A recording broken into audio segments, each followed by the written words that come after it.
Diamond ಅಂತ ಹೇಳ್ತಾರಲ್ಲ sir, diamond ಈ ಒಂದು ನನ್ ಪರಿಚಯ ಆಗಿದ್ದು ಡೈಮಂಡ್. ಹೀಗಿರ್ಬೇಕಂದ್ರೆ 4-5 ವರ್ಷ ಕೆಲಸ ಮಾಡಿರ್ಲಿಲ್ಲ. ಆಮೇಲೆ ಮೊನ್ನೆ ಒಂದು ಕಳೆದ ಎಷ್ಟು ಸರ್, ಈಗ 30 ಒಂದು 13 43 ದಿಂದ ನಾನು ಬದಲಾವಣೆ ಆಗಿದ್ದೀನಿ ಸರ್. ಶುರು ಮಾಡಿದ್ದೆ ಜೂನ್ ಮೇ 30ಕ್ಕೆ ಸರ್. ಮೇ 30 ಕೆಲಸ ಶುರು ಮಾಡಿದ್ಮೇಲೆ ಅಲ್ಲಿಂದ ನಿಮ್ಮ ನಮ್ಮ ತರಗತಿ ಅಟೆಂಡ್ ಮಾಡಿದ್ಮೇಲೆ ನನಗೆ ಬದಲಾವಣೆ ಆಯ್ತು. ಆದ್ಮೇಲೆ ಜೂನ್ 30ರಿಂದ ನಾನು ಕೆಲಸನ ಪ್ರಾರಂಭ ಮಾಡಕ್ಕೆ ಶುರು ಮಾಡಿರ್ತೀನಿ. ಅದಕ್ಕೆ ಮೊದಲು ನನ್ನ ಪ್ರಮುಖವಾದ 2 ಕೆಲಸ ಆಗಿರ್ಲಿಲ್ಲ ಸರ್. ಒಂದು ಮನೆಯದು ಈ ಖಾತಾ ಮಾಡಿಸೋದಕ್ಕೆ, ಇನ್ನೊಂದು ಮನೆಯದು ಕಾವೇರಿ ನೀರನ್ನ ಕನೆಕ್ಷನ್ ತಗೊಳಕ್ಕೆ ಮೀಟರ್ ಕೊಡ್ಸೋದಕ್ಕೆ. ಸೊ ಇವೆರಡು ಆಗಿದೆ. ಅದಕ್ಕಂತೂ ನಾನು ತುಂಬಾ ಚಿರಋಣಿ. ನಮ್ದು ಶ್ರಮ ಆದ್ರೂನು ಅಪರಿಮಿತ ಹೊರಡಿಂದಾನೆ ಆಯ್ತು ಅಂತ ನನ್ನ ಒಂದು ಅಭಿಪ್ರಾಯ. ಸೊ ಹೀಗಿರ್ಬೇಕಂದ್ರೆ ತುಂಬಾ ಚೆನ್ನಾಗಿದೆ. ಎಲ್ಲರಿಗೂ ಸಕ್ಸಸ್ ಆಗ್ಲಿ, ಎಲ್ಲರೂ ಉತ್ತಮ ರೀತಿಯಲ್ಲಿ ಬೆಳಿಬೇಕು. ಮತ್ತೆ ಈ ಅಪರಿಮಿತ ಹೊರಡ್ನ ನಾವು ಅಪರಿಮಿತ ಹೊರಡ್ ಏನು ಅದು ಅಂತ ಜನಗಳು ಕುತೂಹಲ ಆಗ್ಬೇಕು, ಆ ತರ ಕೆಲಸ ಮಾಡ್ಬೇಕು ಅನ್ನೋದು ನನ್ನ ಒಂದು ಉದ್ದೇಶ sir. Sir thank you sir. ಮೊದಲು ನಿಮ್ಗೆ ನಾನು ಹಾರ್ಟ್ಫುಲ್ಲಿ ಥ್ಯಾಂಕ್ಸ್ ಹೇಳ್ಬೇಕು. ನಾನು ತುಂಬಾ ಸಫರ್ ಪಡ್ತಾ ಇದ್ದೆ. ನಾನು 17 ವರ್ಷ ಸರ್ವಿಸ್ ಆಗಿದೆ. ಬಟ್ ನಾನು ಏನ್ ಮಾಡಿದ್ರು ಅಚೀವ್ಮೆಂಟ್ ಮಾಡ್ತಾ ಇಲ್ಲ ಅನ್ನೋದು ಒಂದು ಭಾವನೆ ಜಾಸ್ತಿ ಇತ್ತು ಸರ್ ನನ್ಗೆ ಇಷ್ಟು ವರ್ಷ ನಾನು. ಬಟ್ ನೀವು ನಿಜವಾಗ್ಲೂ ನಂಗೆ ದೇವ್ರು ಕೊಟ್ಟು ವರ ಏನೋ ಅನ್ಸುತ್ತೆ. ನನ್ನ ಲೈಫಲ್ಲಿ ನೀವು ಬಂದಿರೋದು. ಎಷ್ಟು ಯಾವಾಗ ನೋಡಿದ್ರು ಅಳ್ತಾ ಇರೋ ಹುಡುಗಿ ನನ್ನನ್ನೇ ನಾನು ನಂಬಕ್ ಆಗ್ತಿಲ್ಲ. ನಾನು ಇಷ್ಟು ವೀಕ್ ಇದೀನ ಅನ್ನೋದು ನಾನು ನಿಮ್ ಜೊತೆ ಒಡನಾಟ ಇದ್ಮೇಲೆ ನನ್ಗೆ ಗೊತ್ತಾಯ್ತು. ನಾನು ಇಷ್ಟೊಂದು ವೀಕ್ ಆಗಿದ್ನ ನನ್ನ ಲೈಫಲ್ಲಿ ಅನ್ನೋದನ್ನು ಅರ್ಥ ಆಯ್ತು ಸರ್ ನನ್ಗೆ. ಆಮೇಲೆ ಮೊದ್ಲೆಲ್ಲ ಸಕ್ಸಸ್ ಅನ್ನೋದು ಜಾಸ್ತಿ ಕಾಣ್ದಿರ ಸೋಲೇ ಕಾಣ್ತಾ ಇದ್ದೆ ನಾನು. ಬಟ್ ಈ ನಡುವೆ ಪೂರ್ತಿ ನನ್ಗೆ ಪಾಸಿಟಿವ್ನೆಸ್ ಇದೆ. ಮೇನು ನಾನು ಏನ್ ಸಾಧನೆ ಮಾಡ್ತೀನಿ ಇಲ್ವೋ ಒಟ್ನಲ್ಲಿ ನನ್ ಸಂತೋಷವಾಗಿ ನನ್ ಮನ್ಸು ಹಗುರವಾಗಿದೆ. ಆಮೇಲೆ ಫೋಕಸ್ ಇರ್ಲಿಲ್ಲ ಜಾಸ್ತಿ ನನಗೆ. ಇವಾಗ ಯಾವುದೇ ಕೆಲಸ ಕೊಟ್ರು ಅಚ್ಚುಕಟ್ಟಾಗಿ ನೀಟಾಗಿ ಮಾಡ್ತೀನಿ. ಖುಷಿ ಆಗುತ್ತೆ ಆ ವಿಷಯದಲ್ಲಿ. ಇನ್ನೊಂದು ಧೈರ್ಯ ಇರ್ಲಿಲ್ಲ ಮೇನು ನನ್ಗೆ. ಅದನ್ನು ಅಷ್ಟೇ ನಿಮ್ಮಿಂದ ನನ್ಗೆ ನಾನೆಲ್ಲ ಕುಗ್ದಾಗ ನೀವು ನನ್ಗೆ ಮೋಟಿವೇಶನ್ ಮಾಡಿ ನೀನ್ ಹಂಗಿರ್ಬೇಕು ಹಿಂಗಿರ್ಬೇಕು ಅಂತ ಹೇಳಿ ನಾನು ಒಂದ್ ಹಂತಕ್ಕೆ ತಗೊಂಬಂದ್ರಿ. ನಂಗೆ ತುಂಬಾ ಹಾರ್ಟ್ಫುಲಿ ಥ್ಯಾಂಕ್ಸ್ ಸರ್. ನಾನಿರೋ ಗಂಟನಂತೂ ನೀವನ್ನ ಮರೆಯೋದಿಲ್ಲ. ನಾನಂತೂ ನಿಮ್ ಕಾಂಟ್ಯಾಕ್ಟ್ ಅಂತೂ ಬಿಡೋದಿಲ್ಲ. ಬಟ್ ಎಲ್ಲ ಕೆಲವೊಂದ್ ಕಡೆ ನನ್ನ ನೆಗೆಟಿವ್ ಆಗಿದ್ದಿತ್ತು ಸೋಲು ಅನ್ನೋದು ಕಾಣ್ತಾ ಇರೋದನ್ನ ಪಾಸಿಟಿವ್ ಆಗಿ ಇವಾಗ ನಾನು ಗೆಲ್ತಾ ಇದ್ದೀನಿ ಅನ್ನೋದು ಭರವಸೆ ತುಂಬಿದೆ ನನ್ನ ಮನ್ಸಲ್ಲಿ. ಸೊ ನಾನು ಇನ್ನೂ ಅಚೀವ್ಮೆಂಟ್ ಮಾಡ್ತೀನಿ, ನಾನು ಅನ್ಕೊಂಡಿದ್ ಗುರಿ ಸಾಧನೆ ಮಾಡೇ ಮಾಡ್ತೀನಿ ಅನ್ನೋದು. ನೀವು ಆ ಸಾಧನೆಗೆ ನೀವೇ ದಾರಿದೀಪ ಅನ್ನೋದು ನನ್ನ ಅಭಿಪ್ರಾಯ ಸರ್. ತುಂಬಾ ಥ್ಯಾಂಕ್ಸ್ ಸರ್. ನಿಮ್ಮನ್ ಮಾತ್ರ thank you so much sir. ನಾನು ಮಹಾರಾಷ್ಟ್ರದಲ್ಲಿ ವರ್ಕ್ ಮಾಡ್ಲಿಕ್ಕೆ ಕಲೀಲಿಕ್ಕೆ ಹೋದಾಗ ಸರ್, ನಾನು ಹುಬ್ಳಿಯಿಂದ ನೀವು ಕೊಟ್ಟಿರೋ ಶಕ್ತಿ ಆಗಿರ್ಬೋದು, ಆಮೇಲೆ ನೀವು ನಮ್ ಜೋಡಿ ನೀವು ಇದ್ದೀರ ಅನ್ನೋ ಬಿಲೀವ್ ಸರ್. ಸೊ ನನಗೆ ಒಂಥರ ಕೋಚ್ ಬೇಕು ಸರ್ ಲೈಫಲ್ಲಿ. ಆದ್ರೆ ಯಾರು ನೋಡ್ಕೋಬೇಕಂತಂದು ಗೊತ್ತಾಗ್ತಿದ್ದಿಲ್ಲ ಸರ್ ನನಗೆ. ಆಮೇಲೆ ನೀವು ನನ್ನ ಬೆನ್ನಿಂದ ಇರೋದು, ನೀವು ಸಪೋರ್ಟು, ನಾನ್ ಈ ಹಂತದಲ್ಲಿ ಒಂದ್ ಸ್ಟೆಪ್ ಮುಂದೆ ಹೋಗ್ಲಿಕ್ಕೆ ಒಂದು ರಿಸ್ಕ್ ಆಗಿರ್ಬೋದು, ಒಂದು ಕಾಲು ಹೆಜ್ಜೆ ಇಟ್ಟಿನ ನೀವೇ ಕಾರಣ ಸರ್. ಈ ತರ ಮಾಡ್ರಿ, ಈ ತರ ದಿನಚರಿ ಬರೀರಿ, ಆಮೇಲೆ ಹಿಂಗ್ ಹೋಗ್ಬೇಕು ಅಂತಂದ ಒಂದು ಕೋಚ್ ಮಾಡ್ತಿರಲ್ಲ ಸರ್, ಇದು ಬಹಳ ಕಷ್ಟ ಸರ್. ಸಿಗೋದು ಬಹಳ ಕಷ್ಟ ಅಂದ್ರೆ ಹುಡ್ಕೋದು ಬಹಳ ಜನಕ್ಕೆ ಸಿಗಲ್ಲ ಸರ್. ಅಂದ್ರೆ ಈ ದಿನದಲ್ಲಿ ಒಬ್ರು ಬೇಕೇ ಬೇಕು ಸರ್. ಇನ್ನೊಬ್ರು ಕೋಚ್, ಲೈಫ್ ಕೋಚ್ ಆಗ್ಲಿ, ಕೋಚ್ ಅನ್ನೋದು ಗುರುಗಳು, ನಮ್ ಗುರುಗಳು ಬೇಕು ಸರ್. ಆ ಗುರುಗಳು ನೀವು ಆಗಿದ್ ಬಹಳ ಖುಷಿ ಆಗುತ್ತೆ ಸರ್ ನನಗೆ. ಬೆಳಗ್ಗೆ ನನಗೆ ಎದ್ದೇಳಕ್ ಆಗಲ್ಲ ಸರ್, ಇದನ್ನು ಕೂಡ ನಾನು ಮಾಡ್ತಾ ಇದ್ದೀನಿ, ಆದ್ರೂ ಎದ್ದೇಳಕ್ ಮಾಡ್ತಾ ಇರೋದು. ಸೊ ಏನ್ ಹೇಳ್ಬೇಕಂತ ಗೊತ್ತಾಗ್ತಾ ಇದ್ದಿಲ್ಲ. ಬರೀ ಖುಷಿ ಆಗ್ತಿದೆ ಸರ್. ನಾನು ಬಹಳಷ್ಟು ಇನ್ನು ಕಲಿತಾ ಇದ್ದೀನಿ, ಇನ್ನು ಕಲ್ತಿಲ್ಲ, ಕಲಿತಾ ಇದ್ದೀನಿ. ನಿಮ್ ಜೋಡಿ ಸೇರಿ ಕಲಿತಾ ಇದ್ದೀನಿ ಸರ್. ಇನ್ನೂ ಕಲಿಯಬೇಕು. ನಂದು ಗೋಲು ಬಹಳ ದೊಡ್ಡದಿ ಇದೆ ಸರ್. ಅದು ದೊಡ್ಡದನ್ನಕಿಂದ್ರೆ 1 ಲಕ್ಷ ನಾನು ಕೋಚ್ ಮಾಡ್ಬೇಕಂತಿದ್ದೀನಿ ಸರ್. ಅದನ್ನ ನಿಮ್ ಜೋಡಿ ಸೇರಿ ಸಕ್ಸಸ್ಫುಲಿ ಮಾಡೇ ಮಾಡ್ತೀನಿ ಅಂತಂದು ನನಗೆ ನಂಬಿಕೆ ಇದೆ ಸರ್. ಆ ನಂಬಿಕೆನ ಉಳ್ಕೊಂತೀನಿ ಸರ್. ಈ ಕಾಲದಲ್ಲಿ ಏನಾಗಿದೆ ಅಂತಂದ್ರೆ ಒಬ್ರಿಗೊಬ್ರಿಗೆ ಸಪೋರ್ಟ್ ಇಲ್ಲ, ಒಬ್ಬೊಬ್ರೆ ಒಂಟಿ ಜೀವನ ನಡೆಸ್ಬೇಕಾಗಿ ಬರ್ತಾ ಇದೆ. ಅಂತ ದಿನದಲ್ಲಿ ನೀವೊಬ್ರು ಮಾರ್ಗದರ್ಶಕರಾಗಿ ಸಮಾಜಕ್ಕೆ ಒಂದು ಮಾರ್ಗದರ್ಶನ ನೀಡ್ತಾ ಬರ್ತಾ ಇದ್ದೀರಾ. ತುಂಬಾ ನಮ್ಗೆ ಖುಷಿ ಆಗುತ್ತೆ. ಏನಂದ್ರೆ ನಮ್ ಬಗ್ಗೆ ನಮ್ಗೆ ಅರಿವಿರ್ತಿರ್ಲಿಲ್ಲ, ಮರ್ತೋಗ್ತಿದ್ವು, ಇಲ್ಲಂದ್ರಲ್ಲೇ ಬಿಟ್ಬಿಡ್ತಾ ಇದ್ವು. ಅದನ್ನೇ ಮೆಮೊರೈಸ್ ಮಾಡಿ ನಾವು ಬರೆದಿಟ್ಕೊಂಡು ಕೆಲಸಗಳು ಮಾಡ್ತಾ ಇದ್ದೀವಿ. ಮತ್ತೆ ನಮ್ದೊಂದು ಕಂಪ್ನಿ ಏನಿದೆ, ನಮ್ದು ವರ್ಕ್ಶಾಪ್ ಏನಿದೆ, ವರ್ಕ್ಶಾಪ್ ಐಡೆಂಟಿಫಿಕೇಶನ್ಗೂ ಕೂಡ ಏನು ಮಾಡಿರ್ಲಿಲ್ಲ ನಾವು. ಐಡೆಂಟಿಫಿಕೇಶನ್ ಗೂಗಲ್ ಅಲ್ಲಿ ಮಾಡಿದ್ಮೇಲೆ ಒಂದ್ ಸ್ವಲ್ಪ ರಿವ್ಯೂ ಬರ್ತಾ ಇದೆ, ಕೆಲಸಗಳು ಬರ್ತಾ ಇದಾವೆ. ಮತ್ತೆ ಬೋರ್ಡ್ ಕೂಡ ಹಾಕಿರ್ಲಿಲ್ಲ, ಸುಮ್ನೆ ಒಂದು ವರ್ಕ್ಶಾಪ್ ಅಂತ ಮಾಡ್ಕೊಂಡಿದ್ದ, ಅದನ್ನ ಮಾಡ್ದು. ಈಗ ಜನಗಳ ಜೊತೆ ಯಾವ ತರ ಇರ್ಬೇಕು ಅಂತ ಹೇಳಿ ಸರ್ ಹೇಳ್ಕೊಟ್ರು. ತುಂಬಾ ಖುಷಿ ಆಗ್ತಾ ಇದೆ ಸರ್, ನಿಮ್ ಸಪೋರ್ಟ್ ನಾವು ತಗೊಂತೀವಿ ಸರ್. ನಾನು ಸುಮ್ನಿದ್ರು ನೀವು ನನಗೆ ಫೋನ್ ಮಾಡಿ ಬನ್ನಿ ಬನ್ನಿ ಬನ್ನಿ ಬನ್ನಿ ಅಂತ ಹೇಳ್ತಾ ಇದ್ರಿ. ನನಗೆ ಏನಪ್ಪ ನನಗೆ ಹಿಂಸೆ ಮಾಡ್ತಾರೆ ಅನ್ಕೊಂಡು ನಾನಿದ್ದೆ. ಆದ್ರೆ ಆ ದಿನ ನಾನು ಮರಿ ಕಳಿಸ್ತಿದೆ ಸರ್. ಅಂದ್ರೆ ಆ ದಿನ ನಾನು ಮರೆಯಂಗಿಲ್ಲ. ನೀವು ನಮ್ಗೆ ಬೇರೆ ನಮ್ಮ ಹತ್ರ ದುಡ್ಡು ತಗೊಂಡು ಎಲ್ಲ ಅನುಕೂಲ ಇರೋರು ನಮ್ಗೇನು ಸಹಾಯ ಮಾಡಿಲ್ಲ. ನೀವು ಯಾರೋ ನಾನ್ಯಾರೋ ಫೋನ್ ಇರ್ಲಿ ಪರಿಚಯ ಆಗಿ ನೀವು ಬೆಳಿಗ್ಗೆ ನನಗೊಂದ್ ಸ್ವಲ್ಪ ದಿನ ನಾನೊಬ್ಬನಿಗೆನೆ ನೀವು ಧ್ಯಾನ ಮಾಡಿಸ್ತೀರಿ. ಇವತ್ತು ಎಷ್ಟು ಜನ ಸಿಗುತ್ತೆ ಅದು? ಎಷ್ಟು ಜನ ಉಪಯೋಗಿಸ್ಕೊಳ್ತಾ ಇದಾರೆ ಆತರ? ಎಷ್ಟು ಜನ ಮಾಡಿಸ್ತಾರೆ? ಇವತ್ತೆಲ್ಲ ಬರೀ ದುಡ್ಡು ನೋಡ್ತಾ ಇದಾರೆ. ಸೊ ಹಾಗಾಗಿ ಇದನ್ನ ನಾನು ಹೇಳ್ಬೇಕಾಗಿತ್ತು. ನಿಮ್ಗೆ ತುಂಬಾ ಹೃದಯ ಧನ್ಯವಾದಗಳು. ನನ್ನ ಜೀವನ ಬದಲಾಗಿದೆ ಸರ್, ಖಂಡಿತ ಬದಲಾಗಿದೆ. ನಾನು ಇನ್ನೂ ಜಾಸ್ತಿ ಜನಕ್ಕೆ ಇದನ್ನ ಮುಟ್ಟಿಸ್ಬೇಕು. ಎಲ್ಲರೂ ಸೇರಿ ಮುಟ್ಟಿಸೋಣ. ಅಪರಿಮಿತ ಪ್ರಪಂಚನ, ಸಾಧಕರ ಸಮುದಾಯ, ರೂಪಾಂತರ ಕಾರ್ಯಕ್ರಮ ಇದು ಎಲ್ಲರಿಗೂ ಬೇಕು. ನನ್ನ ಒಂದು ಅನುಭವ ಇವತ್ತು ಸಿಗ್ತಾ ಇಲ್ಲ ಜನಕ್ಕೆ. ದುಡ್ಡು ಆಮೇಲೆ, ಆದ್ರೆ ಒಳ್ಳೆ ಹೃದಯವಂತ ಗುರುಗಳು ಬೇಕು ನಮ್ಗೆ. ಧನ್ಯವಾದ ಸರ್, ಧನ್ಯವಾದ. ಇದೊಂದು ಧನ್ಯವಾದಗಳು Kumar, thank you so much. It's not only about ಗುರು ಶಿಷ್ಯ ಅಂತಲ್ಲ, ನಾವು ನಾಲೆಜ್ ನ ಎಲ್ಲರಿಗೂ ಹಂಚ್ತೀವಿ.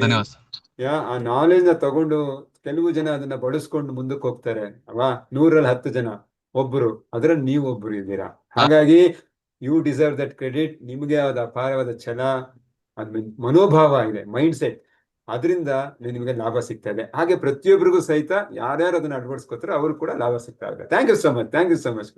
ಪ್ಲೀಸ್. ಏನಂದ್ರೆ ನಿನ್ನೆ ನಾನು ಶುಗರ್ ಕೂಡ ಚೆಕ್ ಮಾಡಿದೆ, 220 ಇತ್ತು, ಈಗ 128 ಇದೆ ನೋಡಿ.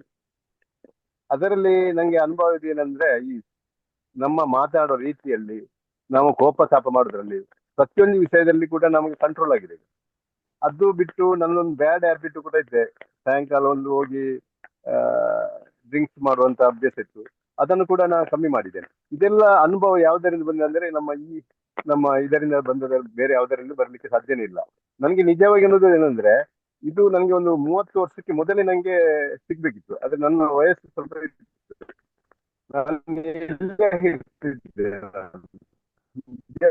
ಆದ್ರೆ ಅದು ನನಗೆ ಸಿಗ್ಲಿಲ್ಲ. ಅದು ಮುಖ್ಯವಾದ ಕಾರಣ. ಕೆಲವು ವಾಯ್ಸ್ ಲ್ಯಾಗ್ ಆಗ್ತಾ ಇದೆ. ಆಯ್ತು. ಈಗ ಕೆಲವೊಂದು ವ್ಯವಹಾರವನ್ನು ಬಿಟ್ಟಿದ್ದೇನೆ. ಕೃಷಿ ಅಂದ್ರೆ ಫಸ್ಟ್ ನಾ ಎಫೆಕ್ಟ್ ಕೊಡ್ತಾ ಇದ್ದೇನೆ. ಈಗ ಪ್ರತಿಯೊಂದು ವಿಷಯದಲ್ಲಿ ನಂಗೆ ಮೊದಲು ಅಲಕ್ಷ್ಯ ಬೇಡ, ಒಂದು ಪೆನ್ಸಿಟ್ಗೆ ಹೋಗುದು, ಅದೇ ಕಾಲ ಕಳೆಯುವುದು, ಆ ಟೈಮ್ ಅನ್ನು ವೇಸ್ಟ್ ಮಾಡುದು, ಇದೆಲ್ಲ ಮಾಡ್ತಾ ಇದ್ದೇನೆ. ಈಗ ನೋಡಿ, ಜಾಸ್ತಿ ಅಂದ್ರೆ ಒಂದು ವ್ಯವಹಾರ ಅಲ್ಲ, 2 3 ಇಡ್ಬೇಕು. ಅದರಲ್ಲಿ ನಮಗೆ ಅನುಭವ ಆಗಿ ನಮಗೆ ಅದರಲ್ಲಿ ಸ್ವಲ್ಪ ಆದ್ರೂ ಏನಾಗ್ತದೆ ಅಂದ್ರೆ, ಹಣದ್ದು ಅಡಚಣೆ ಇದ್ದರೆ ಸರಿ ಹೊಂದಬಹುದು ಅಂತ ನನ್ನ ಅನಿಸಿಕೆ. ಇದೆಲ್ಲ ಆಗಿದೆ ಯಾವಾಗ ಅಂದ್ರೆ, ಇದೇ ನಮ್ಮ ಈ ಗ್ರೂಪಿಗೆ ಬಂದ ಮೇಲೆ ನಂಗೆ ಅನುಭವ ಆಗಿದ್ದು. ನಿಜವಾಗಿ ಅಂದ್ರೆ ಸೇರಿಗೆ ಮತ್ತೆ ನಮ್ಮ ಗ್ರೂಪ್ನವರಿಗೆ ಎಲ್ಲರಿಗೂ ಒಂದು ಧನ್ಯವಾದಗಳನ್ನು ಅರ್ಪಿಸ್ತಾ ಇದ್ದೇನೆ. ಬೆಳಿಗ್ಗೆ ನಮ್ ಸ್ಟಾರ್ಟಿಂಗ್ ಒಂದು ಪಾಸಿಟಿವ್, ಏನೇನೋ ಯೋಚನೆ ಮಾಡಿ ಸ್ಟಾರ್ಟ್ ಮಾಡೋಕ್ಕಿಂತ ಒಂದು, ನಾವು ಬಿಸ್ನೆಸ್ ಫೀಲ್ಡ್ ಅಲ್ಲಿ ಇರೋದ್ರಿಂದ ಬಿಸ್ನೆಸ್ಗೆ ಸಂಬಂಧಪಟ್ಟಂಗೆ ಎಲ್ಲದಕ್ಕೂ ಲಿಂಕ್ ಆಗುತ್ತೆ. ನೀವು ಯಾರ್ಯಾರು ಬಿಸ್ನೆಸ್ ಮಾಡ್ತಿರ್ತಾರೆ, ಇಲ್ಲ ಏನ್ ಜಾಬ್ ಮಾಡ್ತಿದ್ರೆ, ಕೃಷಿ ಮಾಡ್ತಿದ್ರೆ, ಎಲ್ಲದಕ್ಕೂ ಸೂಟ್ ಆಗುವಂತ ಟಾಪಿಕ್ಸ್ ಡೈಲಿ ಇರ್ತಾ ಇದರಿಂದ ನಮ್ ಜೀವನಕ್ಕೆ ನಿಜವಾಗ್ಲೂ ಸೂಟ್ ಆಗ್ತಿತ್ತು ಸರ್. ಹಾಗಾಗಿ ಡೇನೇ ಸ್ಟಾರ್ಟ್ ಆಗ್ತಿದೆ ವಿತ್ ಪಾಸಿಟಿವ್ ಸರ್. ಹಾಗಾಗಿ ದಿನ ಫುಲ್ ಪಾಸಿಟಿವ್. ಬಿಫೋರ್ 24 ಡೇಸ್ ಹೇಗಿತ್ತು, ಅದಾದ್ಮೇಲೆ ಹೇಗೆ ಸಿಕ್ಕಾಪಟ್ಟೆ ಟ್ರಾನ್ಸ್ಫಾರ್ಮೇಶನ್ ಇದೆ ಸರ್. ತುಂಬಾ ತುಂಬಾ ತುಂಬಾ ತುಂಬಾ ಥ್ಯಾಂಕ್ ಯು ಸರ್. 2021ರಿಂದ ನಾನು ಮಾಡ್ತಿದ್ರು, ಇದೊಂದು ತುಂಬಾ ಡಿಫ್ರೆಂಟ್ ಆಗಿ ಅನುಭವ ಆಗಿದೆ. ನಿಮ್ಮ ಜೊತೆ ನಾವು 64 ದಿನ ನಡೆಸ್ಕೊಂಡು ಹೋಗಿದ್ದು ತುಂಬಾ ಖುಷಿ ಆಗುತ್ತೆ ಸರ್. ಬಟ್ ಎಲ್ಲ ಮಾಡಿದ್ರು ನಾನು ಎಲ್ಲ ಒಂದ್ ಕಡೆ ಎಲ್ಲ ಗೊತ್ತು ಅನ್ನೋ ತರ, ಎಲ್ಲ ಮಾಡಿದೀವಿ ಅನ್ನೋ ತರ ಇದ್ದೆ. ಆದ್ರೆ ಇನ್ನೂ ಎಷ್ಟೊಂದಿದೆ ನಾವು ಕಲಿಯೋದು ಅನ್ನೋದು ನಿಮ್ಮಿಂದ ಗೊತ್ತಾಯ್ತು ಸರ್ ನನ್ಗೆ. ಅದನ್ನ ಅಳವಡಿಸ್ಕೊಳ್ತಾ ಅದು ಒಂಥರ ತುಂಬಾ ಖುಷಿ ಆಗ್ತಿತ್ತು. ಅದೇ ಇನ್ನೂ ಒಂಥರ ಇನ್ನೊಂದ್ಸತಿ ಅದು ರಿಜ್ಯೂನೇಟ್ ಆದ್ರೂ ಹೇಳ್ಕೊಳ್ಬೇಕು ಅಂತ ಹೇಳಿದ್ರೆ ನಿಮ್ಮ ಹತ್ರ ಹೇಳ್ಕೊಡೋಷ್ಟು ಫ್ರೀ ಆಗಿ ನಾವು ನಮ್ಮ ಸ್ವಂತದಲ್ಲಿ ಮನೆಯಲ್ಲಿ ಒಂದು ಬ್ರದರ್ಸ್ ಇರ್ಬೋದು, ಇವನ್ ಯಾರೇ ಇರ್ಬೋದು, ಮಕ್ಳಿರ್ಬೋದು, ಅಪ್ಪ ಅಮ್ಮನೇ ಇರ್ಬೋದು, ಯಾರ ಹತ್ರನೂ ನಾವ್ ಅಷ್ಟು ಒಂದು ಇದರಿಂದ ಹೇಳ್ಕೊಳಕ್ ಆಗಲ್ಲ ಸರ್. ಅಷ್ಟು ನೀವು ಸ್ವಾತಂತ್ರ್ಯ ಕೊಟ್ಟಿದ್ದೀರಾ, ತುಂಬಾ ಖುಷಿ ಆಗುತ್ತೆ. ನಾನ್ ಹೇಳೋದೇನಂದ್ರೆ ಈ ತರ ಒಂದು ವೇದಿಕೆ ಆಗ್ಲಿ, ಈ ತರ ಒಂದು ಸಂಸ್ಥೆ ಆಗ್ಲಿ ಇವಾಗಿನ ಪೀಳಿಗೆಗೆ ಖಂಡಿತ ಸಿಗ್ಬೇಕು ಸರ್. ಯಾಕಂದ್ರೆ ಕಾಲೇಜಲ್ಲಾಗ್ಲಿ ಸ್ಕೂಲಲ್ಲಾಗ್ಲಿ ಈ ತರ ಎಲ್ಲ ಎಜುಕೇಶನ್ಸ್ ಇಲ್ಲ. ಏನೋ ಓದ್ತಾರೆ ಬರ್ತಾರೆ, ಏನ್ ಮಾಡ್ತಿದೀವಿ ಅಂತಾನೆ ಅವ್ರಿಗೆ ಗೊತ್ತಾಗೋದಿಲ್ಲ. ಅದಕ್ಕೋಸ್ಕರ ಹೇಳ್ತಿದೀನಿ, ಇದೊಂದು ಎಲ್ರೂನು ಅಷ್ಟೇನೆ, ಇಲ್ಲಿರೋರೆಲ್ಲ ನಾವೆಲ್ಲ ಸ್ವಲ್ಪ ದೊಡ್ಡವರೇ ಇದೀವಿ, ಅವ್ರೆಲ್ಲಾರು ಅವ್ರ ಮಕ್ಳಿಗೆಲ್ಲಾನು ಈ ತರ ಒಂದು ಎಜುಕೇಶನ್ ಕೊಡ್ಸೋದಕ್ಕೆ ಪ್ರಯತ್ನ ಪಡ್ಬೇಕು. ಇನ್ನೂ ಅವ್ರಿಗೆ ಟೈಮ್ ಇದೆ, ಆಮೇಲೆ ತಿಳ್ಕೊಳ್ತಾರೆ ಅಂತ ಹೇಳಿದ್ರೆ ತುಂಬಾ ಟೈಮ್ ವೇಸ್ಟ್ ಆಗ್ಬಿಡುತ್ತೆ ಸರ್. ಯಾಕಂದ್ರೆ ಅದನ್ನ ನಾನ್ ಫೀಲ್ ಮಾಡಿದೀನಿ. ನಾನು ಯಾವಾಗ್ಲೋ ಈ ತರ ಎಲ್ಲಾ ಕ್ಲಾಸಸ್ ಸಿಕ್ಕಿದ್ರೆ ನಾನು ಎಲ್ಲೋ ಇದ್ಬಿಡ್ತಿದ್ನಲ್ಲ, ನಾವ್ ಹೆಂಗೆಂಗೋ ಇದ್ಬಿಡ್ತಿದ್ವಲ್ಲ ಅಂತ ತುಂಬಾ ಫೀಲ್ ಆಗುತ್ತೆ ಸರ್. ಆ ತರ ಫೀಲಿಂಗ್ಸ್ ಯಾವ ಮಕ್ಳಿಗೂ ಬರಬಾರ್ದು. ಎಲ್ರೂ ಇದನ್ನ ಅಳವಡಿಸ್ಕೊಳ್ಬೇಕು ಅಂತ ಅನ್ಸುತ್ತೆ. ಇನ್ನೊಂದು, ನೀವು ಅಪರಿಮಿತ ಆಗ್ಲಿ ನಾನೊಬ್ಬ ಯೋಧ ಆಗ್ಲಿ ಅಂತ ಹೇಳ್ಬೇಕಾದ್ರೆ, ನಾನು ಸುಮ್ನೆ ಆದ್ರೂ ನನಗ್ ತೀರಾ ನನ್ ಲೋ ಫೀಲ್ ಆದಾಗ ಎಲ್ಲ ಅದನ್ನ ಹೇಳ್ಕೊಳ್ತಿರ್ತೀನಿ. ತುಂಬಾ ರೋಮಾಂಚನ ಆಗುತ್ತೆ, ತುಂಬಾ ಒಂಥರ ಶಕ್ತಿ ಬಂದಂಗ ಆಗುತ್ತೆ, ತುಂಬಾ ಖುಷಿ ಆಗುತ್ತೆ ಸರ್. ನಿಮ್ಗೆ ತುಂಬಾ ಥ್ಯಾಂಕ್ಸ್ ಹೇಳ್ಬೇಕು, because this is a life skill coaching actually, and very few people do it. ಅದರಲ್ಲಿ ನೀವು ಕೊಡೋ ಪ್ರೋತ್ಸಾಹ it's very interesting and encouraging, and that too quite early in the morning when the whole world is sleeping. Okay. So you have given most of my introduction basically, and that's really wonderful. Besides that, I currently handle analytics and pricing tool development, documentation and process improvements. Okay. I'm also a lean practitioner, so Lean Six Sigma trained. Okay. And coming to these classes, ನಾನು ಅಪರಿಮಿತ ಅಂತ ಹೇಳ್ಬೇಕಾದ್ರೆ it's wonderful, like madam was sharing. I'm also very much moved by that, and I think it is quite limitless possibilities which are around us, abounding in the universe, which we welcome every day. And your practice every morning with the team helps set focus and reach our goals. So that's really wonderful. It is also strengthening my belief. Okay. Besides everybody, it is along with everyone, it is increasing our beliefs, and also thinking power, and then creativity. So with little bit of meditation, I understand the timeline is little short, but that is still good for some people to start, and it's very encouraging. And then when we get together, we make things happen. That gives us more power and more possibility to attract. So whatever negativity we have, unwinding that, becoming more positive on a day-to-day basis, that's really appreciable. ಮಾತಾಡ್ಬೋದಾ? ಮಾತಾಡಿ ಗೋ head. ಯಾ, ಏನು ಅಂದ್ರೆ ನನ್ಗೆ 2-3 ಇದೇ ತರಾನೇ online class ಬಂದಿದ್ದೀನಿ sir. ಆದ್ರೆ ನನ್ಗೆ ಏನು ಅಂದ್ರೆ ಬರೀ ದುಡ್ಡು ಕಟ್ಟಿಸ್ಕೊಳ್ತಾರೆ ಅಷ್ಟ್ ಬಿಟ್ರೆ ಒಬ್ರಿಗೂ ಯಾರು ಅಷ್ಟು ಮೋಟಿವೇಶನ್ ಮಾಡಲ್ಲ. ನೀವು ವರ್ಷದಲ್ಲಿ ಒಬ್ಬೊಬ್ರಿಗೂ ಗುಪ್ತಾಗಿ ಫೋನ್ ಮಾಡಿ ಅವ್ರಿಗೆ ಹಿಂಗಿದ್ರ ಪ್ರಾಬ್ಲಮ್ ನ ಸಾಲ್ವ್ ಮಾಡ್ತಾ ಇದ್ರಿ. ನಿಜವಾಗ್ಲೂ ಸರ್, ನೀವು ಹೇಳ್ಕೊಡಿರೋದನ್ನ ನಾವು 10 ಜನಕ್ಕೆ ಹೇಳ್ಕೊಟ್ರೆ ಅದ್ರಿಂದ ಎಲ್ಲೋ ಹೋಗುತ್ತೆ. ಎಲ್ಲಾರು 99% ತೊಂದರೆದಲ್ಲೇ ಇದಾರೆ ಅನ್ಸುತ್ತೆ. ಎಲ್ಲಾರು ಬುದ್ಧಿವಂತ ಸಾಯಕ್ ಸಾಧ್ಯ ಇಲ್ಲ. ನಮ್ಮನ್ನ ನಾವ್ ಅದ್ರಿಂದ ಬರೋದಕ್ಕೆ ನೀವೇ ಕಾರಣ ಅನ್ನೋದು 2 ಮಾತಿದೆ ಸರ್. ಅದಂತೂ ಖುಷಿಯಾದ ವಿಷಯ. ಎಲ್ಲರಿಗೂ ಒಳ್ಳೇದಾಗ್ಲಿ ಅನ್ನೋದೇ ನಿಮ್ಮ ಆರೈಕೆ ಅನ್ನೋದು ದೊಡ್ಡ ಖುಷಿ ಸರ್. ಅದೊಂದು ಇನ್ನ ತುಂಬಾ ಹೇಳ್ಕೊಳ್ಳೋದಿದೆ ಸರ್. ಇದನ್ನ ನಮ್ಮ ಮಕ್ಕಳುಗಳಿಗೆ ಇವಾಗಿಂದಾನೆ, ಅಂದ್ರೆ ನಮ್ಮ ಮಕ್ಳು ಅನ್ನೋಕ್ಕಿಂತ ಎಲ್ಲಾ ಮಕ್ಳಿಗೂ ಅವ್ರಿಗೆ ಚಿಕ್ಕ ವಯಸ್ಸಿನಿಂದಾನೇ ಈ ತರ ಬೆಳೆಸಿದ್ರೆ ಎಲ್ಲಾರು ಒಂದು ಬುದ್ಧಿವಂತರೇ ಆಗ್ತಾರಲ್ವಾ ಸರ್.